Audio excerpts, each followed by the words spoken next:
Assalamualaikum warahmatullahi wabarakatuh.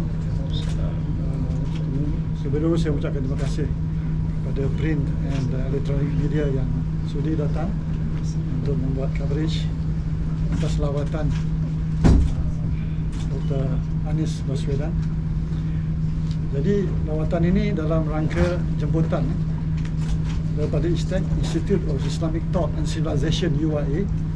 Jadi atas jemputan itu, alhamdulillah, Pak Anies, despite his busy schedule, as you understand, dia dapat melapangkan masa untuk datang melawat ke Malaysia to deliver professorial talk atau speech di ISTEC. Jadi without further ado, I would like to invite Dr. Anies. Terima kasih. Assalamualaikum warahmatullahi wabarakatuh. Dato' Sri Said Husin Al-Habsi yang saya hormati dan semua teman-teman media yang saya hormati.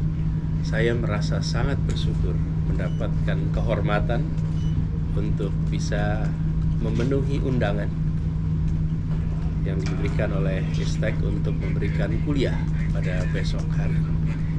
Indonesia dan Malaysia memiliki hubungan yang sudah amat panjang dan hubungannya sudah sampai kepada persaudaraan serumpun yang kami merasa ini terus harus kita jaga, terus harus kita rawat dan kita pererat.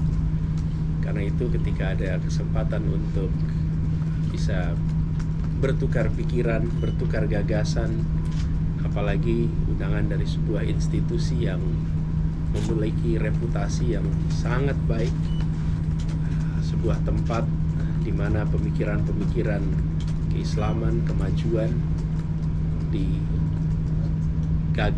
dikembangkan, kami merasa mendapatkan kehormatan. Karena itu meskipun di Indonesia pada hari ini adalah hari-hari yang amat padat, the schedule has not been too friendly back home. However, the invite is truly an honor, a privilege, and I take out some times from our busy schedule traveling across Indonesia and come here and look forward for the rich exchange of knowledge and experience, inshallah, tomorrow. And allow me again to extend my highest appreciation. Inshallah, this will strengthen the relationship between our two nations. Terima kasih. Silakan kepada Ada soalan?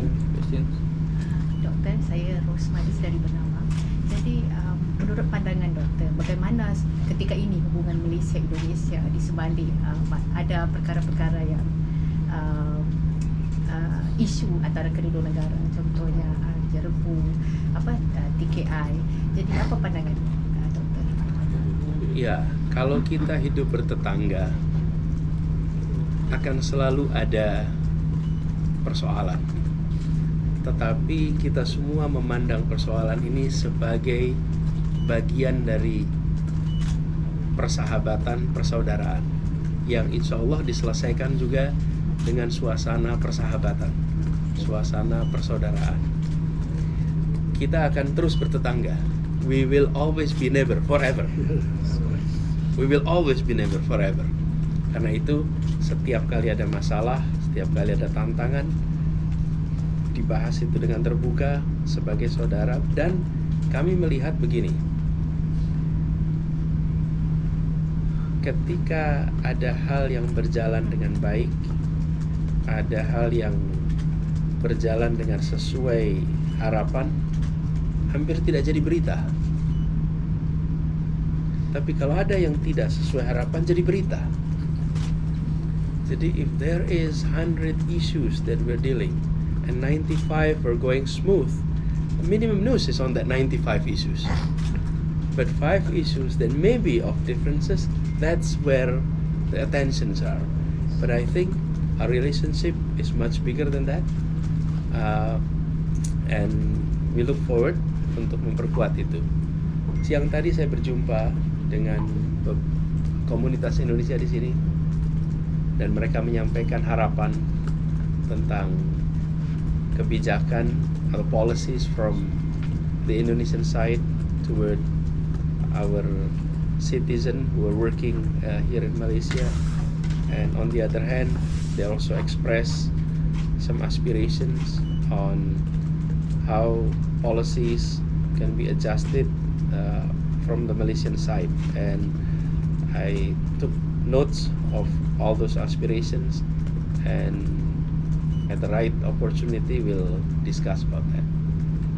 As I'm not in office yet. Okey, dengan kekangan masa mungkin ada lagi satu soalan terakhir. Setakat ni, Mungkin. apakah masalah yang terbesar sekali yang di Indonesia yang perlu diselesaikan oleh Malaysia? Masalah yang melibatkan dua negara, dari Indonesia dan Malaysia, tetapi yang perlu segera selesaikan. Apa yang berbangkit sekarang? Sebenarnya yang banyak dibicarakan tentang pekerja migran yang berada di sini, dan itu mungkin yang perlu dibahas sama-sama, bukan hanya pada pekerja migrannya tapi juga pada anak-anak mereka, sehingga mereka mendapatkan kesempatan yang setara dan harapannya punya masa depan yang baik, bahkan lebih baik daripada orang tua mereka. Itu. Okey, last.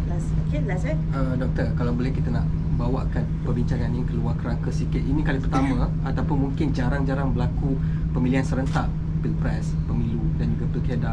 Tetapi kita dapat lihat mungkin Pak Anies boleh mungkin boleh tunjukkan kenapa Pak Anies ini lebih bagus untuk dipilih berbanding dengan dua lagi calon. Dan keduanya, doktor, kalau boleh saya nak bertanya tentang pandangan mengenai ASEAN, hubungan ASEAN dan juga China, terutamanya dalam konteks Indonesia dan China. Baru-baru ni kita dapat lihat tahniah pelancaran KCJB, kereta api cepat daripada Jakarta ke Bandung, tetapi ada yang membangkitkan tentang kemungkinan besar Indonesia, Malaysia dan lain-lain mungkin akan terperangkap dengan permainan BRI. Pandangan doktor, kalau boleh kongsikan. Ya. Saya jawab dalam bahasa Melayu Indonesia ya. Boleh ya.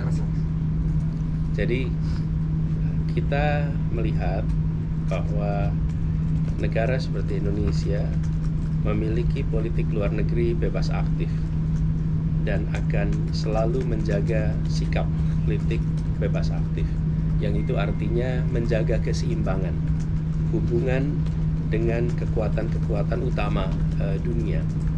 Dan pada saat ini kita tahu bahwa kekuatan Tiongkok amatlah besar dan membesar. Begitu juga dengan kekuatan Amerika Serikat dan blok barat. Kami melihat perlu menjaga keseimbangan hubungan dengan keduanya. Dan kita perlu menjaga sikap kebijakan internasional berbasis pada nilai, value-based foreign policy, not transactional foreign policy. When it is value-based, maka kita bisa menyampaikan bahwa kami menginginkan penghormatan kepada kedaulatan bernegara. Jadi ketika ada langkah-langkah apapun yang nomor duakan kedaulatan, we should stand up for it. Begitu juga sambil menjaga hubungan baik dengan keduanya, dengan foreign powers. Lalu hubungan Indonesia dengan Tiongkok, saya tidak bisa berkomentar banyak tentang Malaysia. Menurut kami perlu juga berimbang dengan yang lain, dan ini kaitannya untuk menjaga agar kita tetap bisa membangun mengikuti agenda domestik, bukan dibalik. Permintaan internasional diakomodasi, tapi agenda domestik dengan melibatkan international entity. Nah, ini yang perlu kita kembangkan ke depan, dan kami percaya akan bisa menjaga keseimbangan itu. Tantangannya tidak kecil, tetapi dengan ada kebebasan media, dengan ada sosial media, maka kebijakan yang tidak berimbang akan menimbulkan reaksi publik, karena publik menginginkan keseimbangan, menginginkan fairness, menginginkan transparansi, dan menginginkan kebermanfaatan. Satu. Terus pertanyaan yang tadi, Tentang mungkin doktor boleh tunjukkan berbanding dengan 2 lagi calon. Kita nak tahu lah aspirasi. Barangkali yang 2 nanti mudah-mudahan bisa ke Malaysia. Tapi kira-kira begini. My suggestion on this subject adalah take a look at records. Records on ideas, record on actions, records on achievements. Those are 3 things that you can base your trajectory toward the future. How its candidate going to deliver its promise, going to deliver its plan based on the past records on that 3 aspect. The thought, the thinking, the actions of the policy, and the achievements. And that's our approach. We open up all the records and we believe citizens of Indonesia will exercise open-mindedness and make assessment. Inshallah, they will elect which is best for the country. Inshallah. Terima kasih banyak. Okey.